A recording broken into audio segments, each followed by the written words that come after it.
Hello and welcome back to the 15th ranked MH3 draft from the month of June 2024. I'm Mike. I'll be walking you through this one again today. This is unfortunately the last one I had a chance to do in June. As I've mentioned previously, I didn't start the season until about the 16th, so I didn't have enough time or I didn't have enough drafts to try to climb all the way to Mythic with this season, but we'll be making an effort in July. Here we have a very quick take on Psychic Frog. There was an Amped Raptor and I think a Horrid Assault in that pack that are both worth considering, but I'm a big fan of Psychic Frog. I just really enjoy playing with this card, so if I see it, I'm going to take it, and we're going to go from there. The Amped Raptor probably would have been the pick had there not been a frog staring me in the face. This pack is not great. Um, as far as like reasonable cards to take, if we like just in general, there's the Bridgeworks Battle is very good. Any of the modal dual faced lands are always fine. Otherwise, there's not really like a high pick card anywhere in here. The Charge Bug is fine. The Inventor is fine. Thraben Charm is fine. Utter Insignificance is fine. But none of these are cards I want to take particularly early. Here we're just taking the Modal Dual Faced Land.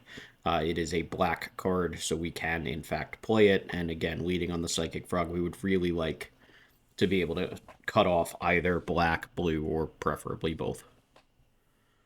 So, the good news, there really wasn't much that was very playable in that pack, so it's not like we're passing a bunch of signals. The bad news, there's also not a lot that's very good in this pack. Best cards are Razorgrass Ambush, Voltstorm Angel, and Annoyed Altasaur, with Signature Slam being pretty on par with like the Altasaur. Here we're just going to grab this Angel. It is just a powerful card, and we're not necessarily trying to be we're not trying to be Esper necessarily. We're just trying to read the table a little bit. We went Psychic Frog into Blood Soaked Insight. Psychic Frog is exciting. Blood Soaked Insight isn't, and then we got past another pack with no blue or black cards. So we're just grabbing, one of the signature uncommons for the Burros Energy or the Jeskai Energy, any of the white based energy decks. Voltstorm Angel just works very well. So we're just gonna grab that and hopefully wind up with a deck that can play Psychic Frog, but you can't guarantee that, right? Here we see some blue and black cards finally. So Hope Ender Coatl. This card is every time you get got by it, you feel like you're losing the game. And if your opponent just flashes it in because it's a 2/2 and they didn't get a chance to counterspell everything, you feel like they have an unplayable card in their deck. This thing really either feels like it's backbreaking or a card that doesn't matter at all. It's a weird spot, or at least that's how I've felt playing the card over the course of Modern Horizons 3. Here we have Deem Inferior or Temporal Harvester, or yeah, there's a Sneaky Snacker down there. I'm a big fan. Sneaky Snacker is real good. I'm perfectly happy to stay on this blue-black plan. Deem Inferior and Temporal Harvester are both fine. I think the Snacker is just better. A recursive threat with evasion. We're going to be looking to pick up some like Eviscerator's Insights or Deep Analysis or any of the other kind of normal draw twos that will trigger the Snacker on our own turn. The Frog also making sure like that we can get an extra card draw on our turn means that anything like Tune the Narrative or Serum Visionary or even the Tempest Energy guy that loots, any of these things can also be combined with the Frog to trigger the Sneaky Snacker as well. So this pack, we've got a blue landscape, a black landscape. None of them are both colors. Decree of Justice cycles, which is nice, but we really don't want to be playing white if we don't have to. And then the Sage of the Unknowable doesn't really do anything within the context of the deck that we're trying to build here. So just in general, this is a pretty weak pack. Outside of the landscapes just being like playable, there's nothing really here that we're looking to pick up. We grab the Decree on the off chance that we do wind up like splashing white or something. We can still cycle it. A Cursed Marauder versus Horrid Shadow Spinner. Horrid Shadow Spinner is another way to draw multiple cards in a turn, and therefore works well with the Sneaky Snacker and the blue-black game plan in general. Also, I believe that was pick 7 or pick 8 this pack, so it's just a clear sign that blue-black is open, which, to be fair, it very often is, as it's one of the lower-rated color combinations in Modern Horizons 3 drafts. Ideally, you want to be in, like, the Teamer colors, or barring that, Boros. Polluted Delta, Sink into Stupor. The Kami of Jealous Thirst, we don't mind having like 1 or 2 in the deck total, but we also don't need to take them particularly early. They tend to come around the tables pretty late. Yeah, Polluted Delta gets another card in the graveyard for the Psychic Frog. It's close. Polluted Delta or yeah. Tune the Narrative here. We just want to be cantripping. The more cards that we can be playing, the more we can get into our graveyard, the faster the Psychic Frog can do what the Psychic Frog is supposed to do. Tune the Narrative also, as I mentioned earlier, is going to play well with the Sneaky Snacker. Also, when you have multiple cantrips in your deck, any kind of cheap cards that draw cards, the general consensus is for every 2 Tune the Narratives, you can basically trim 1 land from your deck on average. So if you're going to play 17 lands, but you have 2 Tune the Narratives, you can play 16 instead. Similar, that kind of thing. So, especially in a Dimir deck where we're going to be cantripping a lot, like that's just kind of the nature of what the deck does. We have outlets like Horrid Shadow Spinner to discard the excess lands, Psychic Frog to discard excess lands, where we're going to be pretty okay to be able to trim some of them. And think of it like having more modal dual-faced cards, but in the terms of the Dimir deck, it's just having cantrips rather than the modal dual-faced cards in a lot of cases. Second Decree of Justice, I'm not necessarily looking to play it, but it is, flood insurance, as it were. You make sure that if you are drawing too many lands, you still have the ability to do something with it. Again, without landscapes or similar, I'm probably going to cut these decrees. This pack, we have Breathe Your Last, Reef Worm, and Grim Servant as the kind of considerations. Then there's a Gravedigger and Fetid Gargantua. I'm pretty happy to just take the kill spell, take the Breathe Your Last.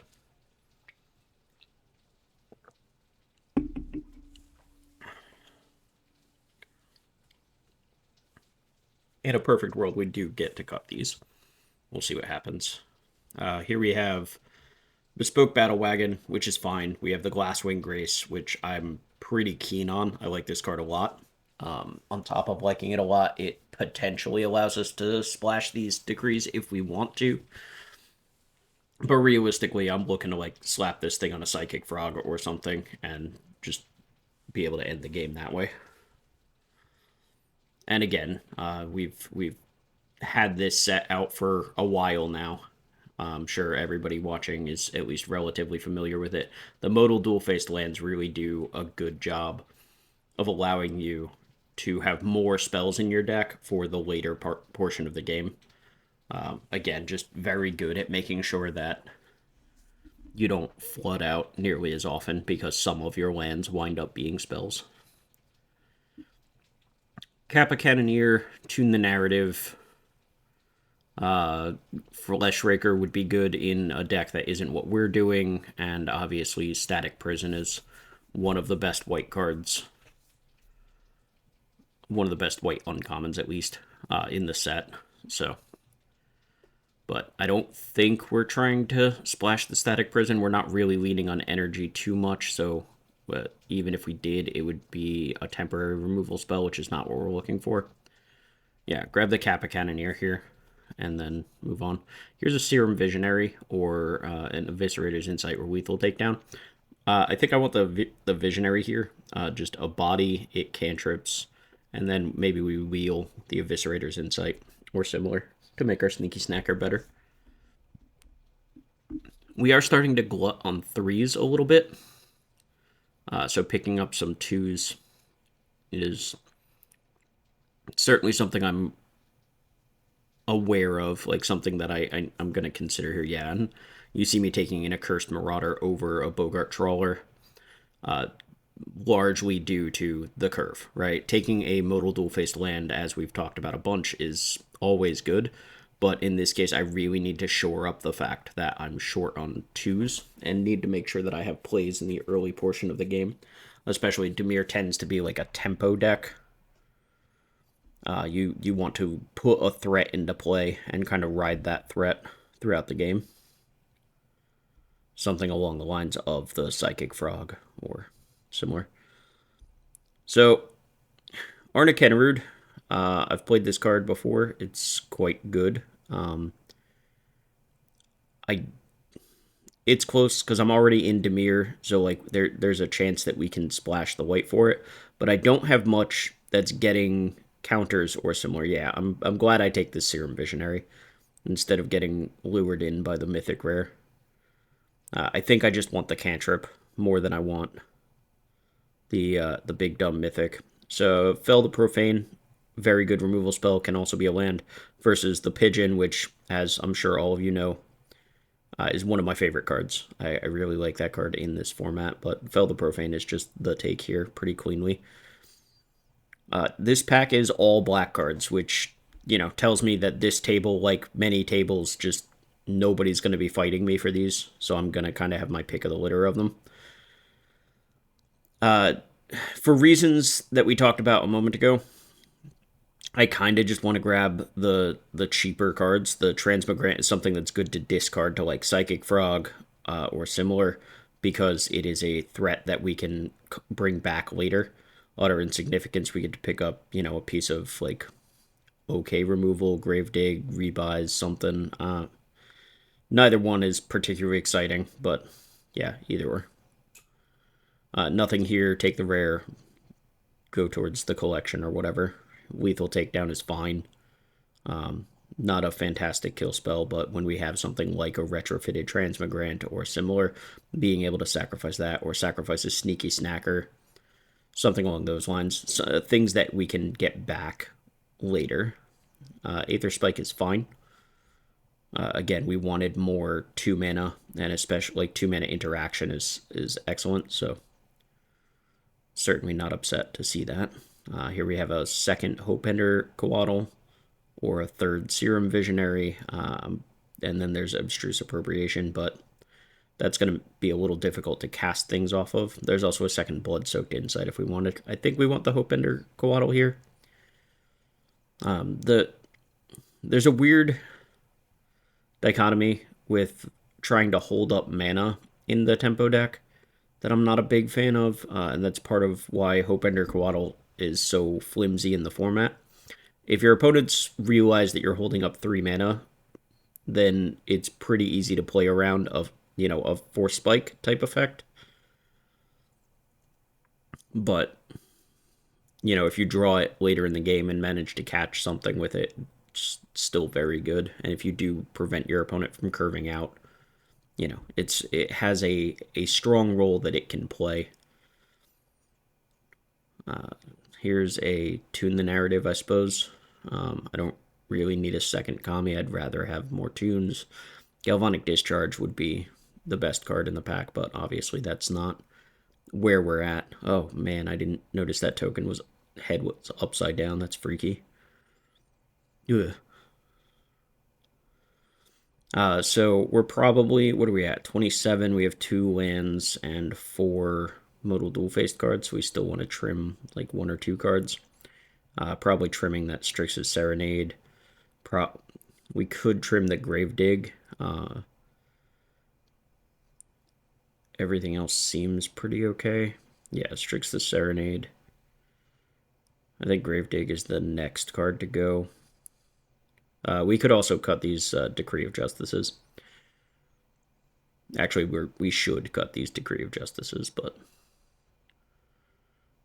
Esper Landscape is fine. Serum Visionary, also fine. Seething Landscape, yeah, not even a white landscape. Alright, about time. Decree is out of here, and now we're sitting at 23 cards in the deck thus far. We still have a lot of pack 3 to go before we know where exactly we're going to land, but this isn't bad. We can also, again, we have double tune the narrative, triple Serum Visionary. We can afford to ultimately trim a little bit. Here's a Deep Analysis or Royal Cartographer or an Unfathomable Truths, I think, are probably the 3 best cards, and it's probably the Deep Analysis here. Royal Cartographer is real good, but less good when you're not in the energy shell. So I think I just like the ability to rebuy a Sneaky Snacker twice with the Deep Analysis here. We also haven't gotten any Eviscerators insights just yet. We've seen, I think, one, but it didn't wheel, if I remember correctly. So if we can't have those, Deep Analysis will have to serve. Kami of Jealous Thirst is a card that I'm like never overly impressed by, but it's a card that feels like it should be in these decks. Nethergoyf is a nice little pickup. We have the ways to discard cards into our graveyard. It's a nice cheap threat because we can fill up our graveyard so much and cantrip through our deck so much. We can reasonably rebuy this card as well. I think we're going to have instant sorcery creature land pretty reliably, and then we have a couple artifacts, Kappa Cannoneer, Retrofitted Transmigrant, and then some enchant. Oh, and we pick up a Refurbished Familiar. And then we have some enchantments in the Glasswing Grace as well. So we actually have a reasonable chance to, like, for this Nethergoyf to be a good-sized creature for 1 mana. Copy Crook number 2, Sink into Stupor, or Cursed Marauder number 2. We're a little creature light. Yeah. Copy Crook is alright. We are a little creature light in this deck. I think when we looked a moment ago, we were at 13. And of the cards that we have here, like some of the cards that we might want to be cutting are Kami of Jealous Thirst, Gravedigg, perhaps.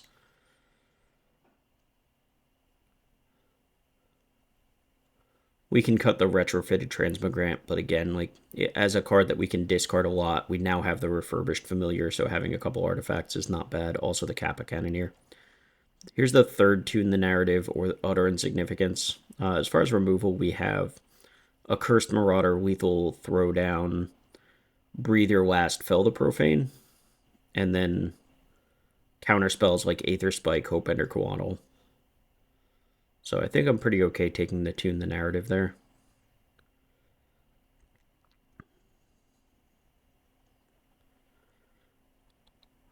I wonder, I think we might wind up cutting the Aether Spike, actually.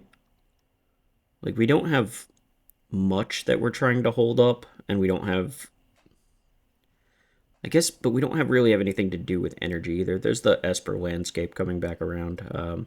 Not that we care that it's Esper necessarily, but just another blue-black landscape. It's just not bad. Make sure our colors work out.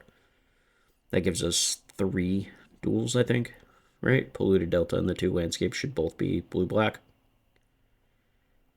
So we'll get into deck building here.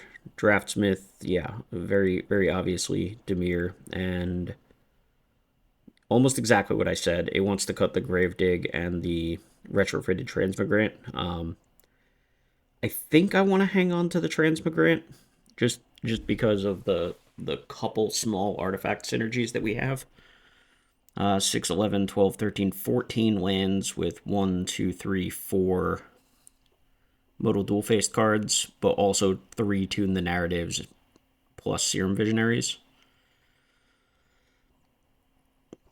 Yeah, like I said, I think we can play a little bit land light based on how much cantripping we have access to. Even Lethal Throwdown potentially can be drawing cards, though it's not going to guaranteed. We're not for sure going to have a modified creature. We have no equipment, so it's not like we can sacrifice a germ token. We did pick up our creature count, so we are up to 16, so we can afford to trim a creature rather than the Aether Spike. So yeah, it looks like there's nothing else here that I really want to cut. The Refurbished Familiar and the Kappa Cannoneer get a little bit worse by virtue of cutting the Transmigrant. And like the Psychic Frog has one less positive discard, for lack of a better term. Just discarding Transmigrant to get the counter on Psychic Frog and knowing for sure that you can rebuy the Transmigrant. But I don't know. I think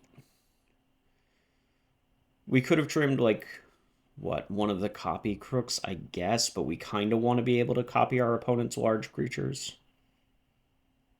I don't know. It's relatively close.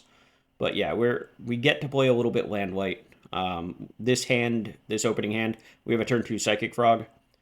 So we're snap keeping, and then we get to untap and potentially have Aether Spike available. So, but yeah, turn 2 Psychic Frog on the play. Everything is right with the world. It's not easy to lose from this spot. Opponent is on Boros, so that means they have damage-based removal typically, unless they have something like a Static Prison here. Fanged Flames. So they basically just played 2 mana, discard 3 cards. That's what Fanged Flames says. Discard, probably the Accursed Marauder. Yeah. And now, do I want to discard the land, the Fell the Profane, or the Serum Visionary? I think we want to discard the land. Reason being, we have the Fell the Profane, so if we don't draw a land, we can use the Fell the Profane as a land. And the Serum Visionary gets to come down, cantrip, and set up our next draws. So, bonk here, draw a card, see if we find the land. We don't, that's fine. Fell the Profane, pay 3 life, Serum Visionary, go back up a card again. There's a land for next turn. I don't think I want a second copy crook here, but I also don't know that we're going to get that far in the game that it'll matter. Sneaky Snacker.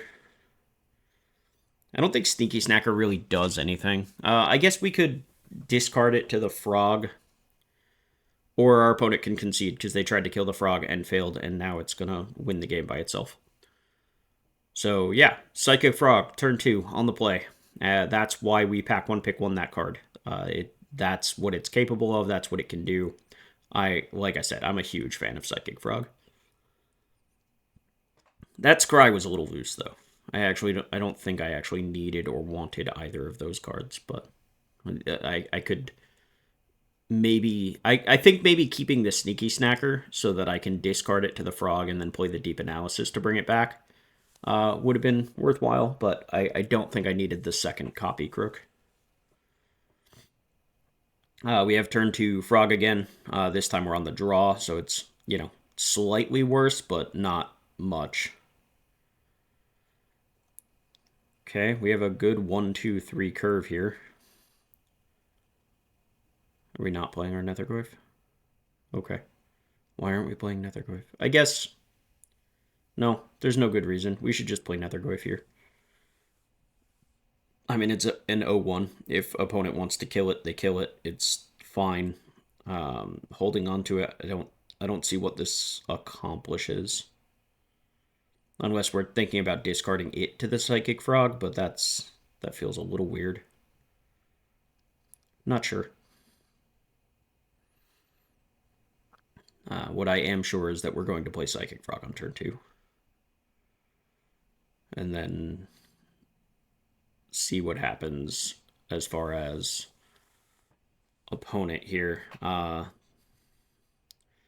We're obviously not going to be super happy if they play a Writhing Chrysalis, but at least we have a Fell the Profane that can cover it after a minute. We do need another land for that to be true, but we have a Serum Visionary to help set that up.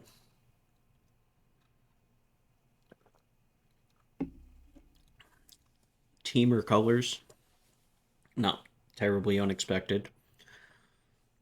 Plus the Malevolent Rumble token. So opponent does have access to 4 mana this turn.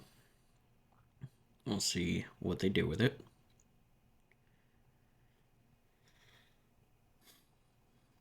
Nightshade Dryad. Okay, so now they have Death Touching Creature. Does make my life a little bit more difficult. So we could attack, but I don't really want to trade off my Frog and a card for a Nightshade Dryad. So here we just leave up the Hope-Ender Coatl and hope our opponent tries to play like a big dumb spell this turn, but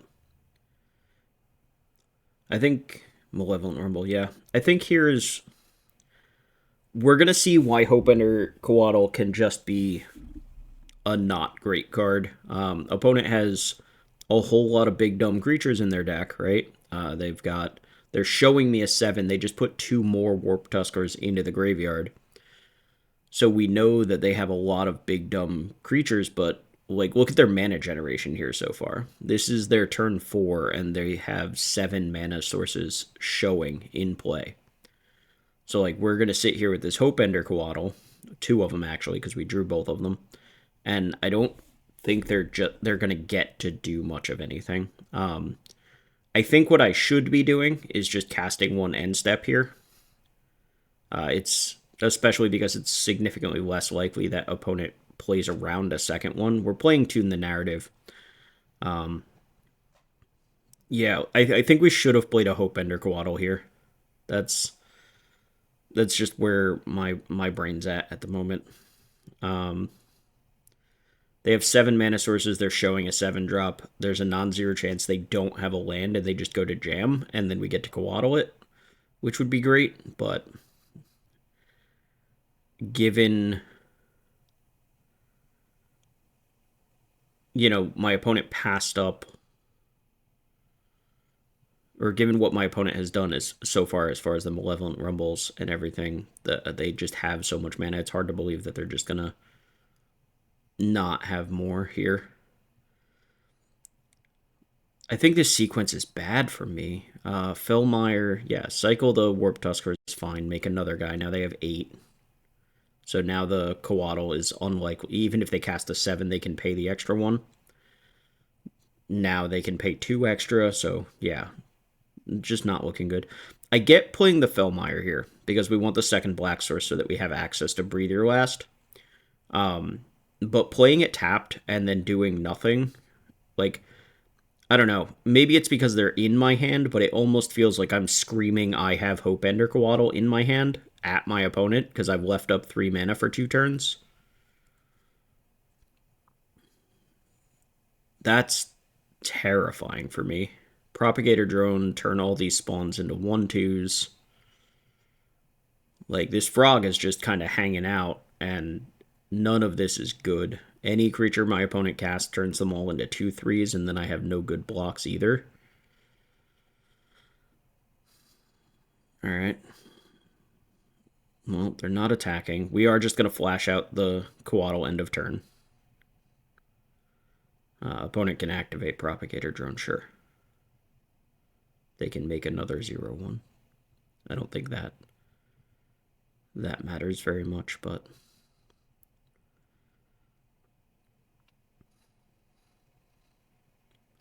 what do you got, opponent? Nothing. Okay. Yeah. So Psychic Frog has no attacks. We haven't gotten to do hardly anything. This Copy Crook, it can copy a Psychic Frog, I guess, but that doesn't feel like it helps me. We should get this Nethergoyf down at some point. We have the mana to do it right now, unless we're trying to leave up Breathe Your Last. But like nothing that's in play is anything that I'm like actively looking to kill with a Breathe Your Last. I think I'm gonna wind up needing to save that for some kind of a larger creature. But my opponent being able to go wide with this Propagator Drone is its own problem. Serum Visionary is fine, but if we're gonna play this, we really have to play the Nethergoyf, I think. Sneaky Snacker is okay, but not great. It's at least another flying threat.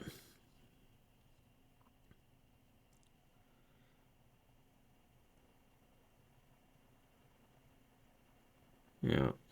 So we can tune the narrative into the Sneaky Snacker next turn if we want to, which is fine. See, we're still not playing this Nethergoyf, and I don't know what I'm thinking. I'm not sure what rationale has gotten me to where I'm not playing this card at all. The only thing I can think of is that I want something that I don't mind discarding to the Psychic Frog, but like the Nethergoyf in play is about as good as the Psychic Frog. Like, yeah. So here's another thing that evolves all the things. So now they're all 2/3s. If we had the Nethergoyf in play, we could discard like this Hope Ender Coatl to the Psychic Frog, and it grows both the Goyf and the Frog. Yeah, we don't even have anything held up. Like, there's no 2-mana instance. This is... I don't know what I'm thinking here. I'm not sure what I'm doing.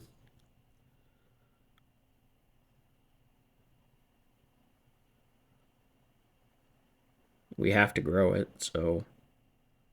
Yeah, we're just discarding this Nethergoyf. The Nethergoyf would be better in play and discarding the Hope Ender Coatl. At least then we could, like, double block and start trimming down on these things. But what are you going to do? Past me made some decisions I don't fully agree with. Okay, they're just taking the blocked one. Sure. They could have done that later. Like, I wasn't killing that token. I just had a 2/3 on a 2/3, but they have so much mana. This Hope Ender Coatl in my hand is absolute garbage. Like, the Nethergoyf should be in play. The Hope Ender Coatl should be the discard. Tune the narrative into the Sneaky Snacker.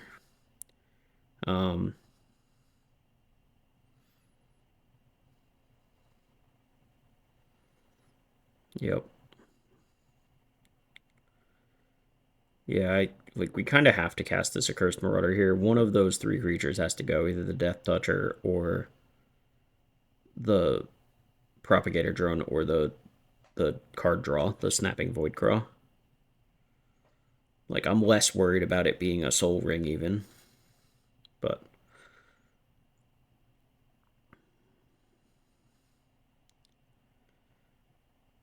I wish I could have attacked with the Frog here. It would have been the 3rd card drawn, and we get the Sneaky Snacker back, but we don't have cards in our graveyard to exile to give it flying. And unfortunately, the Nightshade Dryad is still just there to trade with it. An opponent has plenty of mana, so I doubt they would have a problem throwing the Dryad in front. 6 mana. 7 mana. Okay. Annoyed Allosaur, sure. Into a repurposer, yeah. Yeah, as I keep mentioning, I know I sound a little upset. I'm just annoyed with my past self. Like, that's... Yeah, I can't beat that board, and I don't think I played this well. The Nethergoyf being in play for a much longer period of time could have helped me at least be trying to either block or pressure my opponent. And yeah, the double Hope Ender Coatl that never even got to pretend to do anything just felt awful, and that's what I was worried about. We are on the play this game. No turn 2 Frog, unfortunately, but our hand is fine. We do need to find some action, but we have Tune the Narrative and Serum Visionary to try to help find that action. Extra lands, not really what we want. Alright, there's something resembling a spell, I guess, but we do have to connect with it before it can do anything. Sorry, connect with something before we can cast that spell.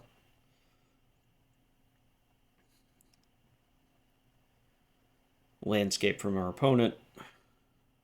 Probably forest here. No, island. Okay. That's a little uncommon. They could still be on Teamer. Again, the most one of the most common decks is the Teamer Eldrazi archetype. So finding the island could just be that they're splashing and they still have the forest that they need to find. But I don't think this matters. We have both an island and a swamp in our hand, plus two other black modal dual-faced cards. I think we should have grabbed an island there, but I don't think it's going to matter either. Aether Spike seems fine. Sneaky Snacker is an evasive threat that we'd be happy to draw. We also have lands rolled up in our hand. So we also have the Hope Ender Coatl here. Oh, okay. We're just bottoming both playable cards. Why might I be doing that? We have Hope Ender Coatl that we can play next turn. We have lands rolled up so that we can play the Kappa Cannoneer. Alright, that's not a bad one. We can't attack with the Serum Visionary, obviously. So now we have a decision. We can either get the Horrid Shadow Spinner into play or hold up the Hope Ender Coatl. Yep, so we're just holding up the Coatl here. Now, at least in this spot, with it being 4 mana, there's the Forest that we mentioned. So opponent is on a Teamer shell. At least holding up 4 mana, it represents a lot of different things, rather than just having 3 mana up at all times. Glaring Fleshraker plus Molten Gatekeeper is scary. Also, no attacks. So yeah, I think opponent is actively playing around the Coatl, so we just want to get it into play at that point. If opponent's going to play around it explicitly, there's no reason to just hold it up there. Also, we do have a second one, so maybe we catch them with it if we do draw it. Wow, can't seem to click the right buttons. So what we're hoping to set up here is Glasswing Grace on the Horrid Shadow Spinner. Both just draw and discard a lot, but the lifelink, well, it already has lifelink, but the evasion on top of everything. So draw 4, discard 4 can just sculpt our hand to the point where we can try to close out the game pretty easily. Glimpse the Unthinkable. They already played a land for turn, so this is make 3 dudes dome us for 3.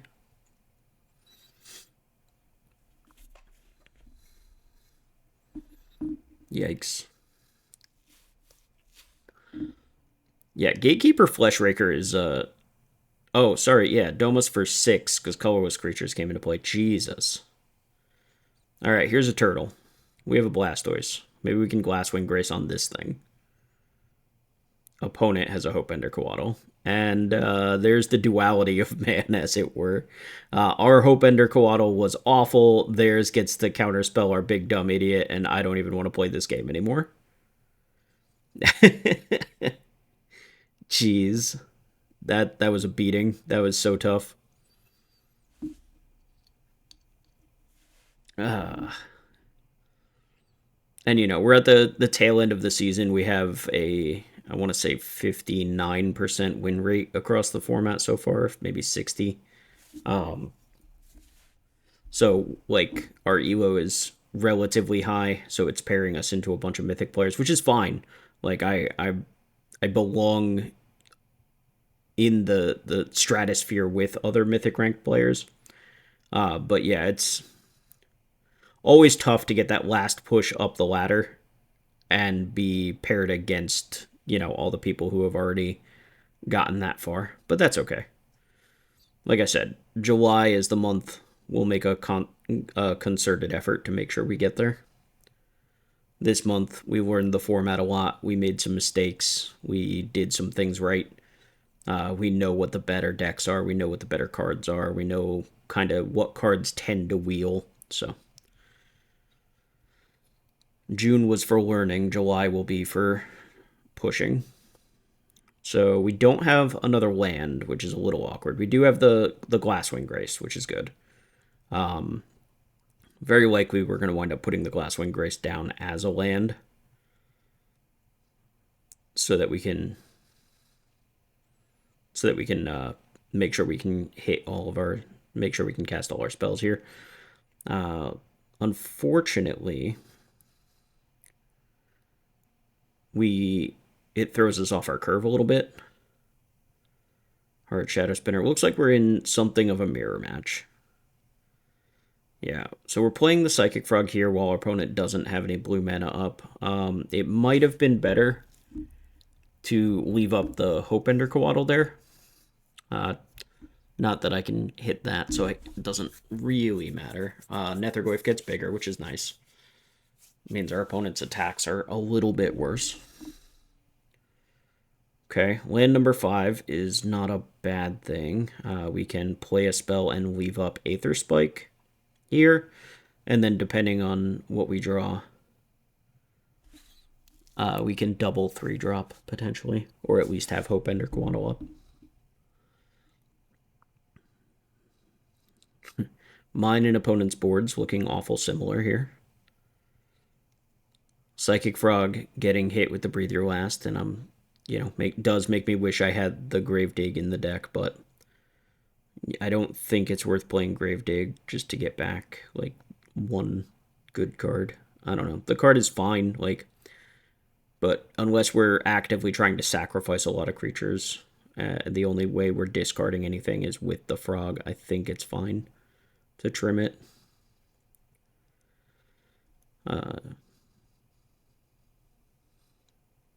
So, yeah, might as well Aether Spike this. It's a menace creature. It keeps getting bigger. Also, we'll see how many opportunities we have for something to be Aether Spiked. It's also another type in the graveyard for the Nethergoyf here. We have 5 mana, and jumping the Horrid Shadow Spinner or the Nethergoyf. Yeah, both seem pretty okay to me. Draw 4, discard 4. Okay. So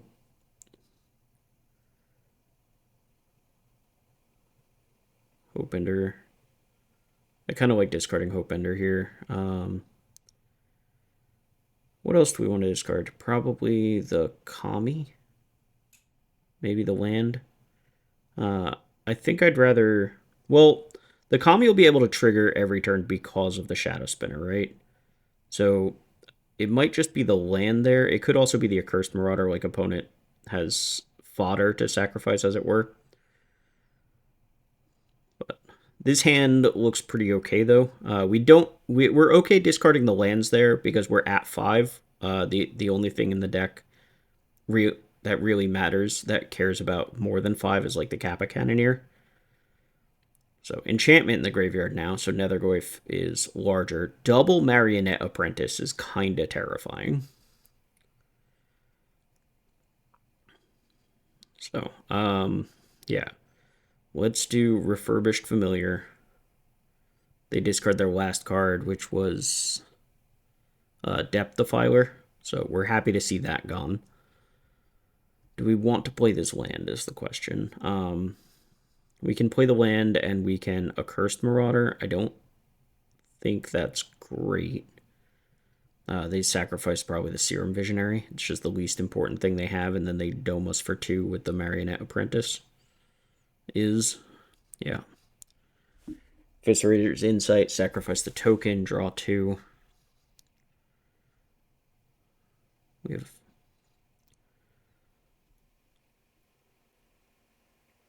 There's an Accursed Marauder. That's... Okay, so we're trading off Serum Visionaries here, I guess. Well, they're going to sacrifice their Accursed Marauder. So our Serum Visionary goes away. Domus for 2 again. No reason to keep a landscape around. We'd rather thin out our deck, and we'd also... There's the Kappa Cannoneer, and we can cast it.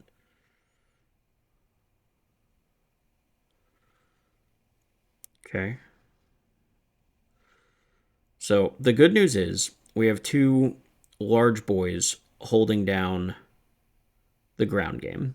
The bad news is those marionette apprentices don't really care about any of that. That's another good draw. Like opponent has found a bunch of card advantage kind of in a row. They already had the Eviscerator's Insight. We knew about that. It was in their graveyard from earlier. But the Eviscerator's Insight seems to have dug them into the Unfathomable Truths, and they're just out carding me at this point. Like the board is stale to in their favor. They have 8 mana, 9 counting the token. Boy.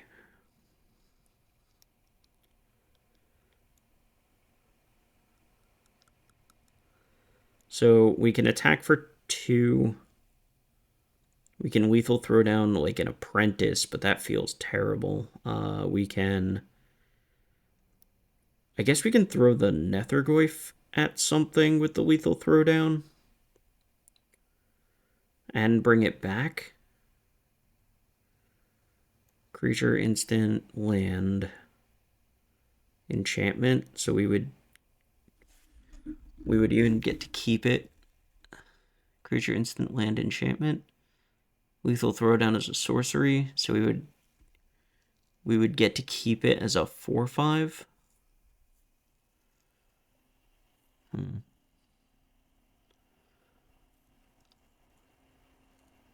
The Kami is also like scary in its own right. Being a big dumb well, like not big dumb, but a dumb death touch creature that also has the ability to like close out the game. Sacrifice a creature. Oof. This is a tough way to do it. Our Cursed Marauder just isn't very good here. Like, they sacrifice a Serum Visionary, we take more damage. Alright, we can attack with a Kappa Cannoneer now, I guess. They chump, we take 2.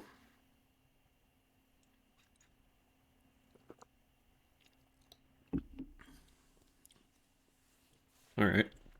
We can replay the Nethergoyf. So, creature, instant, enchantment.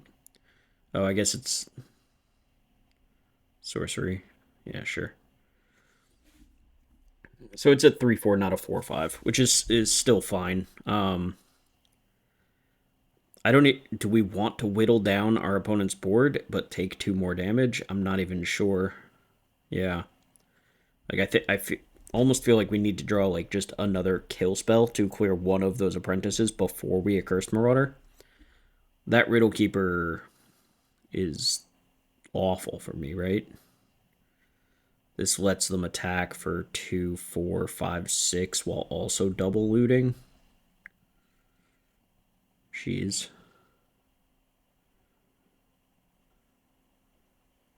Yeah. I think that Riddle Keeper might just close this out. Tune the Narrative does nothing. Kami does nothing. Accursed Marauder does nothing. I think we're just dead. Copy Crook can copy a Riddle Keeper, I guess. We don't have another blue source, so never mind. Yeah. This looks bad. Yeah, I guess all we can say here is this one didn't go our way. Our deck seems pretty good. Some unfortunate draws versus certain opponents. We're playing in Diamond and we're playing around in Mythic, and players here are more likely to play around things like the Hopebender Coatl. So I think our double Coatl in our deck that actually wants to be tapping mana on our own turn a lot, it just didn't really work out. Opponent can just attack with everything and they win here. Okay, or they can just hit us for 5 and sacrifice a thing, I guess. Or hit us for 5 and there's nothing we can do because we'll die. Sure, play out all the things. And yeah. And if we attack, they block and we die. If we don't attack, they attack and we die. There is no way out. Yep. Okay. GG's. Sad end to this draft, I think. This deck seemed pretty good. We had the ability to go through a lot of our deck. Psychic Frog is still a very, very good card. Kappa Cannoneer, not its best here. Refurbished Familiar, just kind of hanging out, mostly being a 4-drop, right? Like, it's not at its best in this deck in particular, but it's still, like, certainly good. And yeah, we just didn't quite get where we needed to get in any of our games, except the first one, right? First game, literally all we did was play a frog, discard a bunch of cards to keep it from dying to a Fanged Flames, and our opponent conceded the game after that. So that was the win. And then these losses, we had the Eldrazi deck that just had a bajillion mana and a bunch of Warp Tuskers, which was fine, but we had double Hopeender Coatl, and they had like 9 mana or something, and we just could never do anything with it. I think we also played badly that game by not getting the Nethergoyf down to be able to help defend us. And then we had this Dimir Mirror where our opponent was able to kill our kill our Psychic Frog, kill our flying Horrid Shadow Spinner, and then just apply pressure without having to apply pressure by virtue of double Marionette Apprentice. Their deck was just, it was very good, and it lined up well versus the draws that we had. And yeah, the deck looks pretty okay. I would not be upset to draft an identical deck down the road, but it just, the matchups didn't play out. I didn't play at my best. And yeah, so we'll try again in July. Root for us to hit Mythic, and we'll see what happens. Thanks for watching, everybody. Have a good one.